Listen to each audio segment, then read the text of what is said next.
All right, your child has failed their newborn hearing screening and you are wondering what next.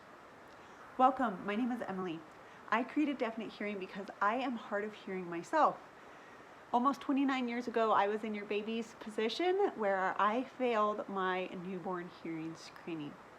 So the first thing to understand is you're not alone. Did you know that over 90% of deaf or hard of hearing babies are born to hearing parents? Yes, this is the case. So you are not alone. The vast majority of children who are hard of hearing are born to hearing parents.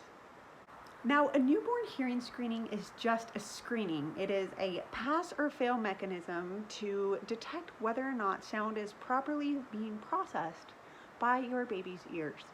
So, if in the case your baby fails their newborn hearing screening, you simply need to meet with a pediatric audiologist for a full hearing evaluation. I want to mention that 2 to 10% of failed hearing screenings turn out that the child actually is not hard of hearing. There's a potential that your baby could have fluid in their ears that causes them to fail this screening.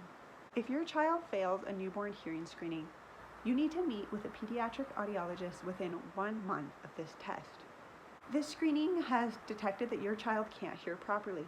Hearing is critical for proper brain development in children 0 to age 3.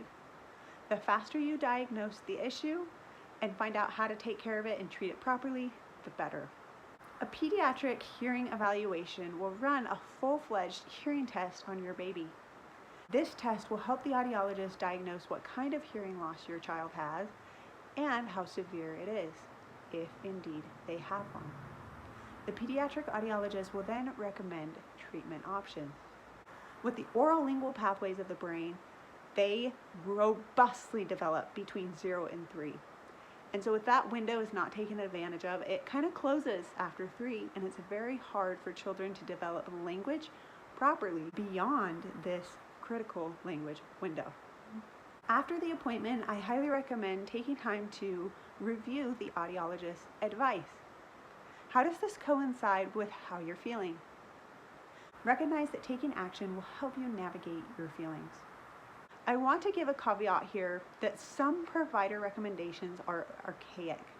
What I mean by this is people just say, yep, your child has a hearing loss and they don't need any treatment, just continue to love them. This is wrong. If a child had a vision loss, someone would prescribe glasses for them so that they can see.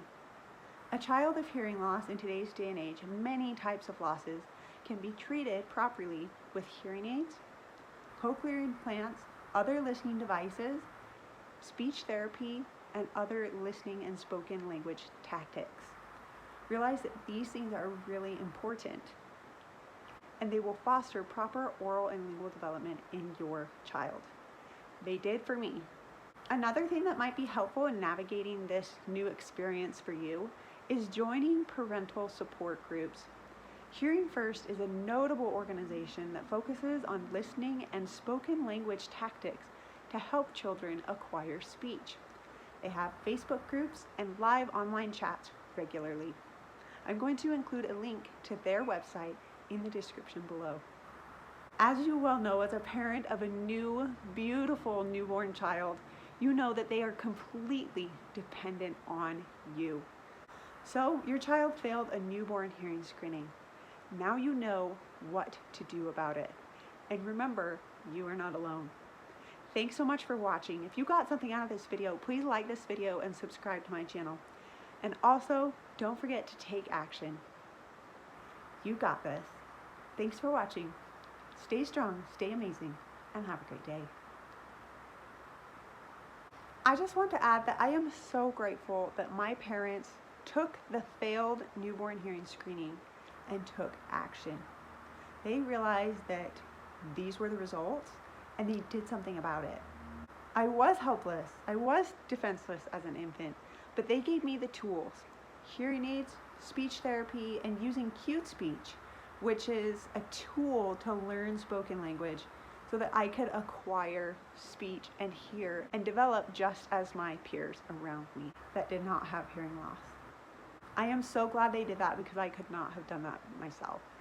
And these spoken communication skills have allowed me to assimilate much more easily into mainstream school from kindergarten all the way through college to receive a bachelor's degree in communications with an emphasis in advertising.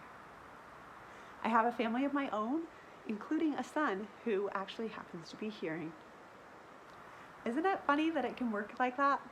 Hearing parents can have hard of hearing babies, and hard of hearing parents can have hearing babies. Life is funky. And you know what? We can't control what happens to us, but we can control how we react to those things.